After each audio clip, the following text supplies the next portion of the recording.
Well, hello everyone, and welcome to today's show. And joining me today is my daughter Ashley, who has had to endure my cooking experiments over the years. Are we ready, Ashley? Ready to eat. Well, let's wait for a few minutes. We'll get to that.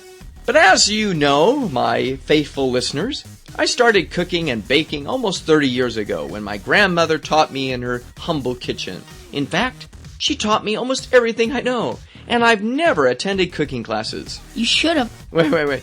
I know, my daughter's going to mention to you faithful listeners that recently, as I was helping the kids prepare for our kitchen for a chicken meal, I forgot to take the chicken out of the oven, burned the bird to a crisp, and we ended up ordering pizza for dinner. We had to use the fire extinguisher. But that's another story. So anyway, today I'd like to share with you our favorite, at least my favorite, chocolate chip cookie recipe. Now, before you switch the TV channel, I know what you're thinking. Another fattening cookie recipe? But wait, what makes this recipe great is that it offers a wonderful low-fat, low-calorie, low-cholesterol dessert for the entire family. We still like the fat, though. Well, I know we do, but let's say we have all the ingredients, and so we can start by mixing all of the ingredients, the sugars, the flour, the egg whites, the low-fat butter, vanilla, baking soda, and a pinch of salt in a large mixing bowl. Then we add the mini chocolate chips. Now, my kids would like me to add the big ones, but we start with the mini chocolate chips. And don't forget to preheat the oven to 350 degrees. And finally, when the cookies are done, take them out of the oven, remove them from the cookie sheet, and let them cool before their fingers get into them. Did I forget anything? Yeah, if you have college-age kids, be sure to make a few extra batches they can take back to school for their roommates. And don't forget, the kids still at home. Oh, well, yeah, we can't do that. We can't forget them. And, unfortunately, by the time your kids get the cookies, you, the cook, will be left with a single cookie, your instant diet plan for you, and a dirty kitchen. So, that's all for today. On next week's show, we will be showing you how to feed hungry teenagers on a budget without having to sell the family car. Until then.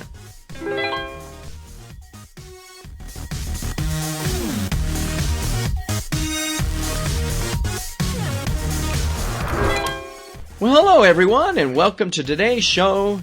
And joining me today is my daughter Ashley, who has had to endure my cooking experiments over the years.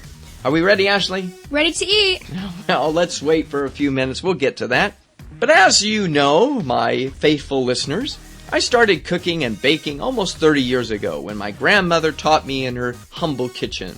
In fact, she taught me almost everything I know, and I've never attended cooking classes. You should have. Wait.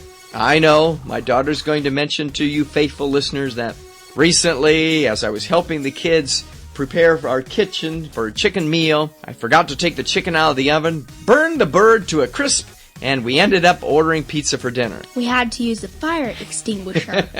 But that's another story. So anyway, today I'd like to share with you our favorite, at least my favorite, chocolate chip cookie recipe. Now, before you switch the TV channel, I know what you're thinking. Another fattening cookie recipe? But wait, what makes this recipe great is that it offers a wonderful low-fat, low-calorie, low-cholesterol dessert for the entire family. We still like the fat, though. Well, I know we do, but let's say we have all the ingredients, and so we can start by mixing all of the ingredients, the sugars, the flour, the egg whites, the low-fat butter, vanilla, baking soda, and a pinch of salt in a large mixing bowl. Then we add the mini chocolate chips. Now, my kids would like me to add the big ones, but we start with the mini chocolate chips. And don't forget to preheat the oven to 350 degrees. And finally, when the cookies are done, take them out of the oven, remove them from the cookie sheet, and let them cool before their fingers get into them. Did I forget anything? Yeah, if you have college-age kids, be sure to make a few extra batches they can take back to school for their roommates. And don't forget, the kids still at home. Oh, well, yeah, we can't do that. We can't forget them. And, unfortunately, by the time your kids get the cookies, you, the cook, will be left with a single cookie, your instant diet plan for you, and a dirty kitchen. So, that's all for today. On next week's show, we will be showing you how to feed hungry teenagers on a budget without having to sell the family car. Until then.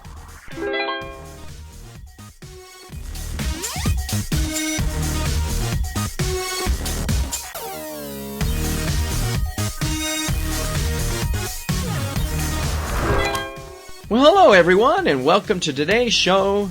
And joining me today is my daughter Ashley, who has had to endure my cooking experiments over the years. Are we ready, Ashley? Ready to eat. Well, let's wait for a few minutes. We'll get to that. But as you know, my faithful listeners, I started cooking and baking almost 30 years ago when my grandmother taught me in her humble kitchen. In fact, she taught me almost everything I know. And I've never attended cooking classes. You should have. Wait. I know, my daughter's going to mention to you faithful listeners that recently, as I was helping the kids prepare for our kitchen for a chicken meal, I forgot to take the chicken out of the oven, burned the bird to a crisp, and we ended up ordering pizza for dinner. We had to use the fire extinguisher. But that's another story. So anyway, today I'd like to share with you our favorite, at least my favorite, chocolate chip cookie recipe. Now, before you switch the TV channel, I know what you're thinking. Another fattening cookie recipe? But wait, what makes this recipe great is that it offers a wonderful low-fat, low-calorie, low-cholesterol dessert for the entire family. We still like the fat, though. Well, I know we do, but let's say we have all the ingredients, and so we can start by mixing all of the ingredients, the sugars, the flour, the egg whites, the low-fat butter, vanilla, baking soda, and a pinch of salt in a large mixing bowl. Then we add the mini chocolate chips. Now my kids would like me to add the big ones, but we start with the mini chocolate chips. And don't forget to preheat the oven to 350 degrees. And finally, when the cookies are done, take them out of the oven, remove them from the cookie sheet, and let them cool before their fingers get into them. Did I forget anything? Yeah, if you have college-age kids, be sure to make a few extra batches they can take back to school for their roommates. And don't forget, the kids still at home. Oh, well, yeah, we can't do that. We can't forget them. And, unfortunately, by the time your kids get the cookies, you, the cook, will be left with a single cookie, your instant diet plan for you, and a dirty kitchen. So, that's all for today. On next week's show, we will be showing you how to feed hungry teenagers on a budget without having to sell the family car. Until then.